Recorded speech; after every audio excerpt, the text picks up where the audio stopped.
بسم اللہ الرحمن الرحیم۔ میرا نام خالد ظفر ہے۔ 1973 سے ریڈیو ٹیلی ویژن پہ کام کر رہا ہوں۔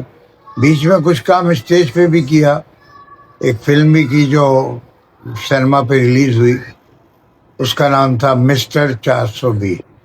اس کا قصہ بھی کسی دن آپ کو سناؤں گا۔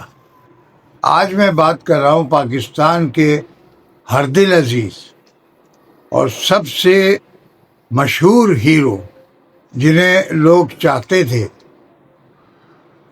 بے انتہا چاہتے تھے، آج بھی چاہتے ہیں، بلکہ ان کی کاپی پاکستان کے نوجوانوں نے بے انتہا کی ہے۔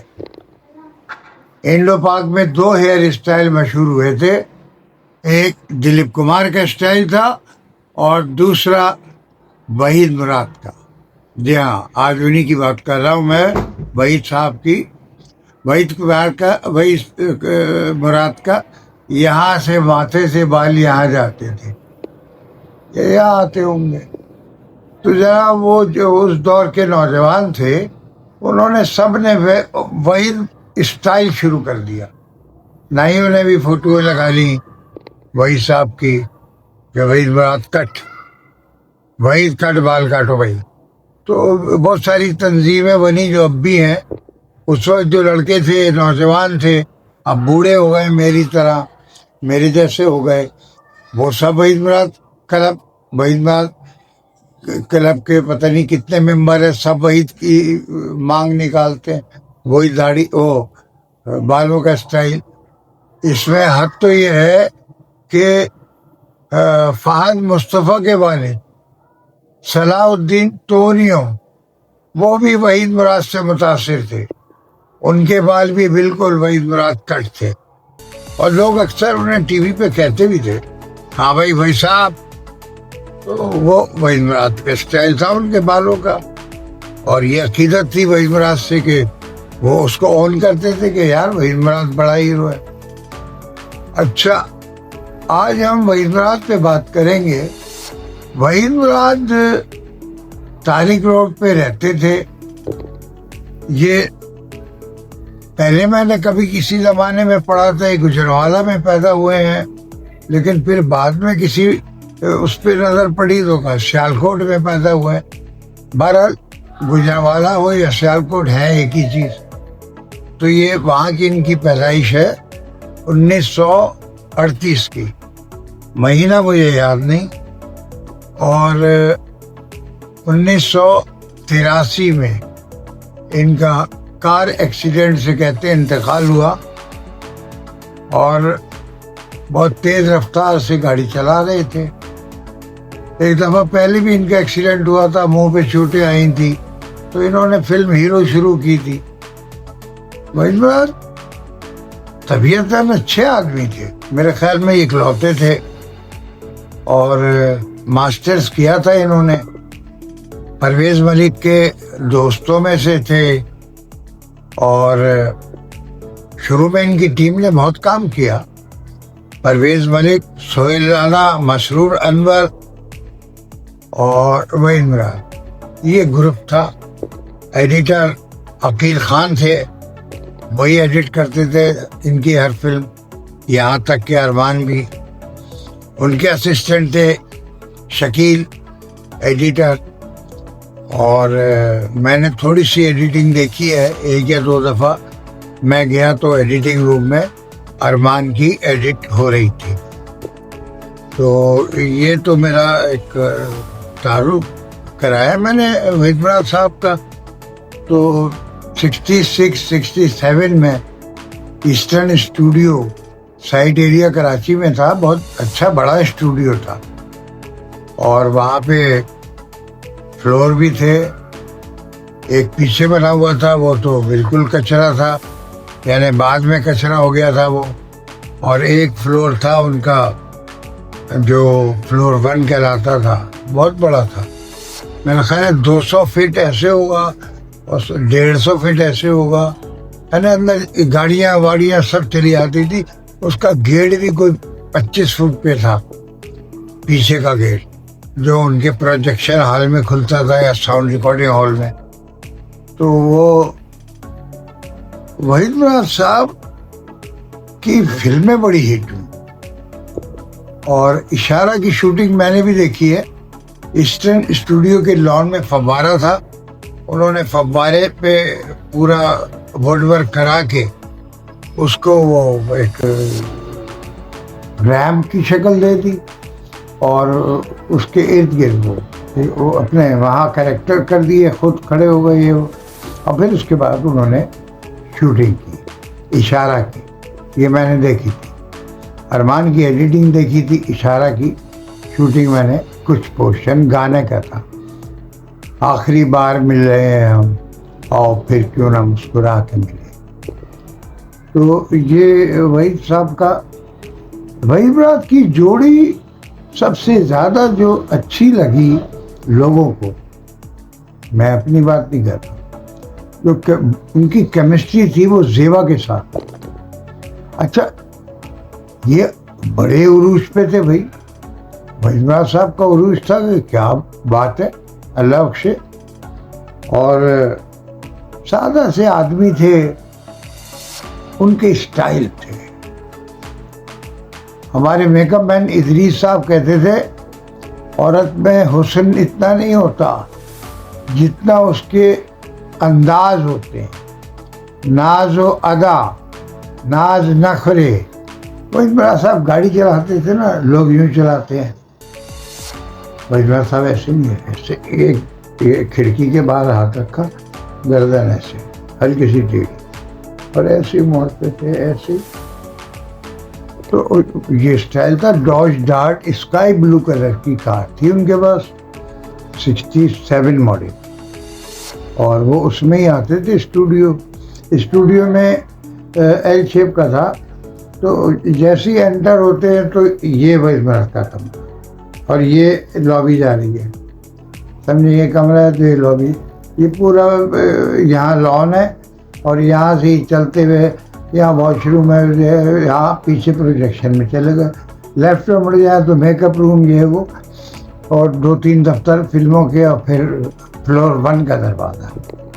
اس سے پہلے کیمرے کا ڈپارٹمنٹ تھا، پورے کیمرے لگے ہوئے تھے وہاں، مچل کیمرہ، ایری، تو وہ جناب عالی وحید مراد صاحب آتے تھے اپنے وہی آفس، 2 کمرے تھے ان کے پاس، ایک تو مین کمرہ یہی تھا جو میں نے ابھی بتایا یہ والا، اور پھر اس کے برابر ایک کمرہ یہ تھا، ایک یہ پرویز ملک صاحب کے پاس تھا جس میں بدر منیر سوتا تھا مرحوم، اور یہ وہاں پہ لائٹ مین تھے بدر منیر۔ وحید مراد صاحب کے برابر میں یہ جو کمرہ تھا، ارمان کی ایڈیٹنگ اس میں ہوتی تھی، وہ کمرہ بھی ظاہر کرائے پہ لے لیا ہوا، سفید براق، چاندنیاں بچھی ہوئی ہیں، ڈبے رکھے ہوئے ہیں بڑے بڑے، مطلب کافی بڑے، اور اونچے لکڑی کے اس میں چادریں بچھی ہوئی ہیں، چادریں ڈلی ہوئی ہیں، نیگیٹو اس میں گرتا ہے۔ یہ تو میں نے نقشہ اس لیے بتایا کہ ذرا کلیئر ہو جائے بات، کہ آیا کہ میں وہاں گیا بھی تھا کہ نہیں۔ اچھا، وحید مراد صاحب کا کیمسٹری زیبا سے مل گئی، وہ بڑی فلمیں آئیں، ہٹ ہوئیں۔ ارمان ان میں ایک ایسی تھی جو مطلب سنگ میز کی حیثیت رکھتا تھا، ارمان پہ رکھتی تھی۔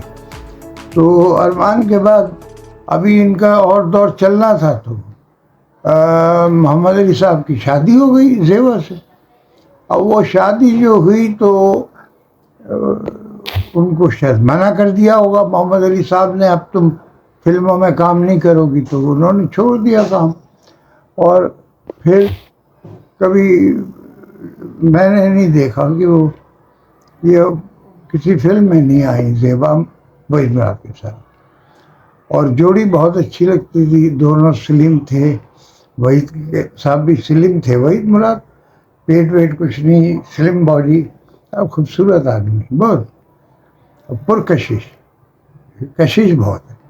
یہ تو نشو نے ابھی کسی پروگرام میں انٹرویو دیا کہ یار وحید مراد میں تو ہر ہیروئن عاشق ہو جاتی تھی، وحید مراد کی آنکھوں کے سحر میں سب گرفتار ہو جاتی تھی، تھا تو صحیح۔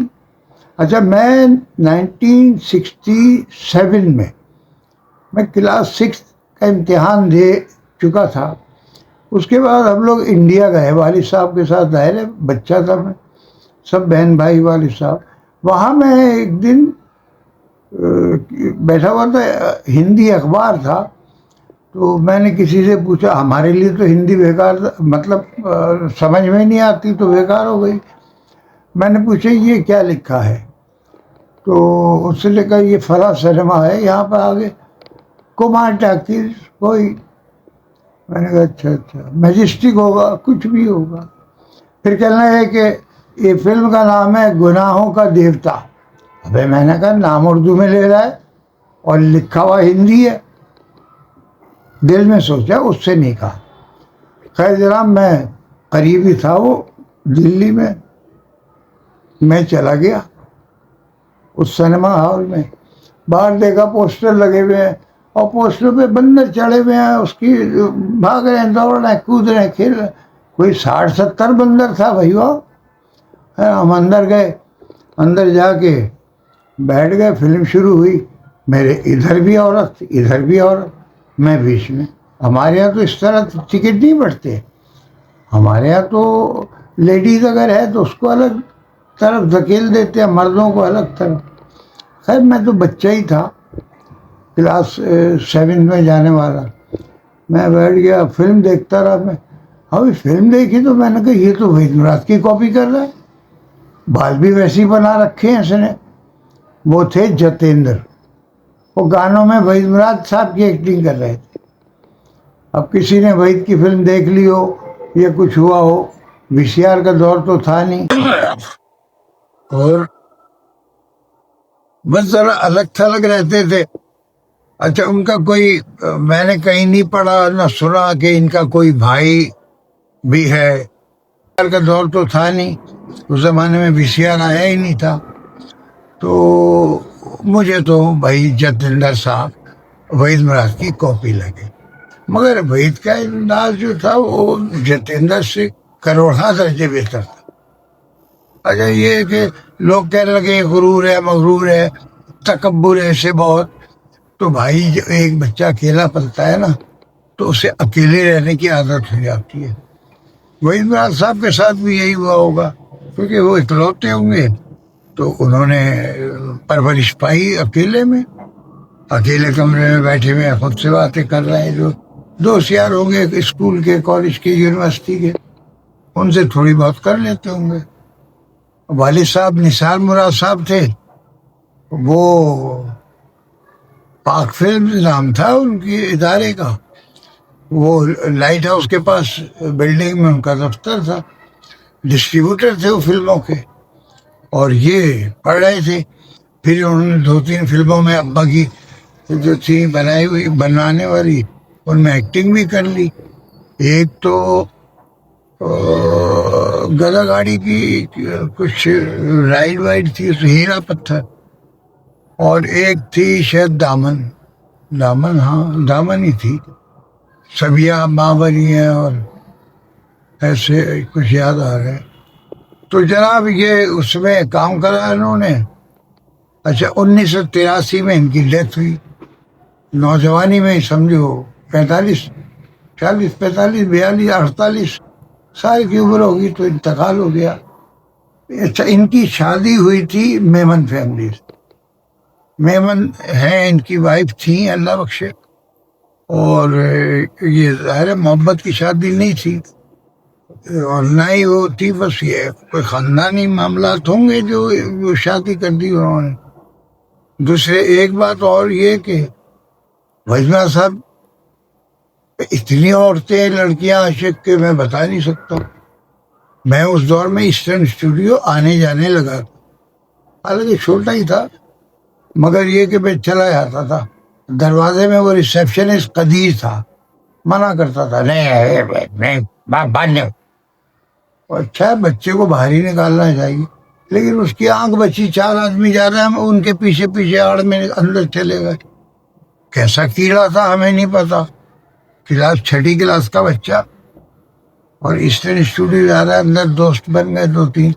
ایک ایڈیٹر شکیل تھا, نثار مراد تھا, اقبال رضوی, ابھی نثار رضوی نام تھا ان کا, نثار رضوی.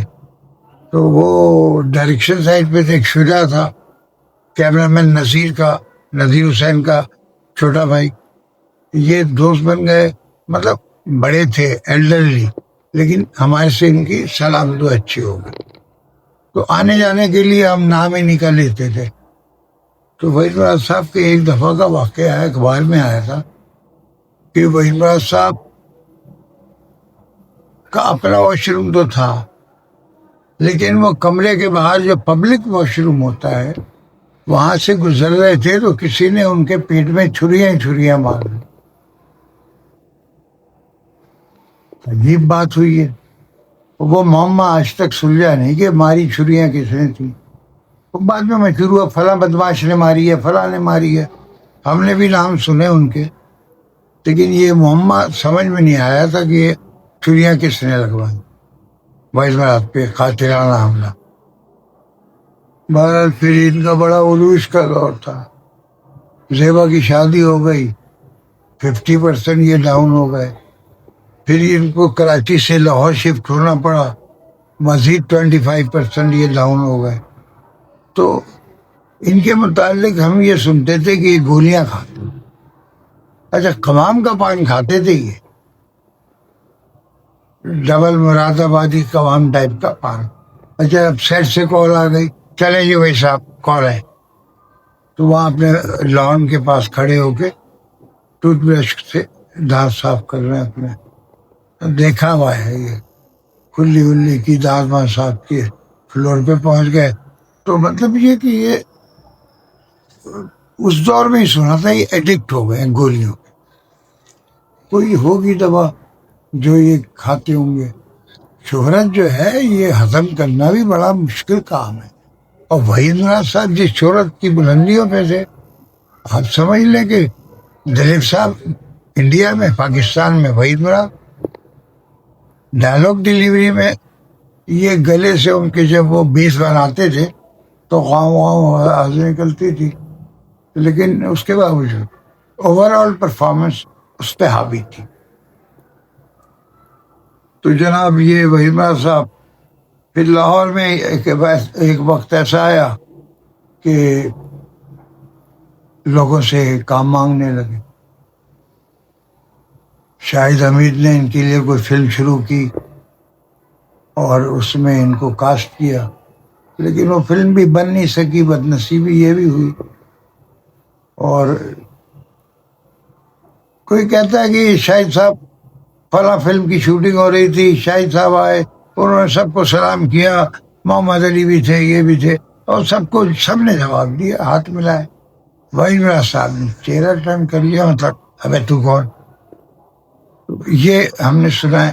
طلعت اقبال جب ہیرو بننے گئے لاہور صاحبان سیریل کرنے کے بعد، تو طلعت اقبال شوٹنگ کر رہے تھے فلور پہ، تو وحید مراد انہوں نے بتایا، وحید مراد سیٹ پہ آئے، ان کو دیکھا، ان کی شوٹنگ دیکھی، تو مطلب ایک تشویش بھی، تجسس میں وہ گئے ہوں گے کہ بھائی دیکھے کیا کر رہا ہے لڑکا۔ تو وحید مراد وہ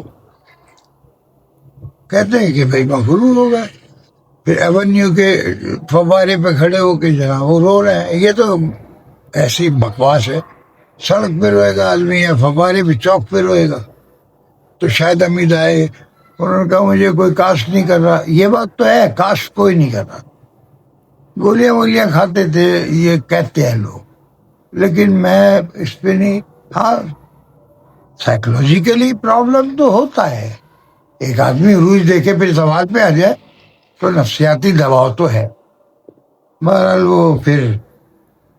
وہ فلم شاہد صاحب نے بنائی، نہیں بنی، یہ ان کا نصیب مقدر۔ پھر گھریلو بھی ناچاکیاں تھیں، ظاہر خوبصورت آدمی ہیں، اس پہ تو عاشق ہوں گی عورتیں، تو گھریلو طور پہ بھی وہ اتنے مطمئن خوش نہیں تھے۔ تو کبھی صاحب سے بھی دوستی تھی، کبھی کے گھر آتے جاتے تھے، تو اللہ بخشے کبھی صاحب نے بتایا تھا یار یہ جب ان کے گھر میں اپسیٹ ہوتے ہیں یہ میرے پاس آ جاتے ہیں۔ ہاں ظاہر ہے آدمی کو کہیں نہ کہیں تو جانا پڑتا ہے نا، اپنا دل کی بات کرنے کے لیے، بھڑاس نکالنے کے لیے. تو وہی میرا واقعہ یہ تھا. بہرحال اتنے بڑے آرٹسٹ کا ایسا انجام اللہ کسی کا نہ. کہاں اتنی بلندی اور کہاں اتنی پستی. اللہ سب کو محفوظ رکھے، آپ کو بھی، ہم کو بھی. ہم تو آج یہ بات کر رہے ہیں لیکن ہم نے بھی بڑا عروج دیکھا. اب اس کی صرف داستانیں رہ گئی ہیں، اس کا کوئی مادی ثبوت نہیں ہے. فزیکلی ٹیپیں پڑی ہیں، بیکار ہیں. چلانے کے لیے کوئی وی ہی نہیں ہے تو چلائیں گے کیسے؟ خراب ہو گئی ہوں گی. 35 mm تو 500 سال تک رکھ لو، لیکن اس کی بھی کیئر کرنی پڑتی ہے. اس کو 6 مہینے ہوا لگانی پڑتی ہے، سال کے بعد اس کی پوری آئلنگ کرنی پڑتی ہے، نیگیٹو پازیٹیو. ہمارا ایسا کوئی سلسلہ ہی نہیں تھا نہ. ہم نے سوچا تھا کبھی یوٹیوب آئے گا اور کبھی یہ چیزیں دوبارہ زندہ ہو جائیں گی. ایسا کچھ سوچا بھی نہیں تھا. بس زندگی یوں ہی گزر گئی اپنی. آپ اپنے کی خیر بنائیں. بس یہ دعا کریں مجھے، میرے لیے، کہ اللہ تعالیٰ آخرت سنوار اور معاف، گناہوں سے معاف. یا اللہ میری توبہ. اللہ حافظ.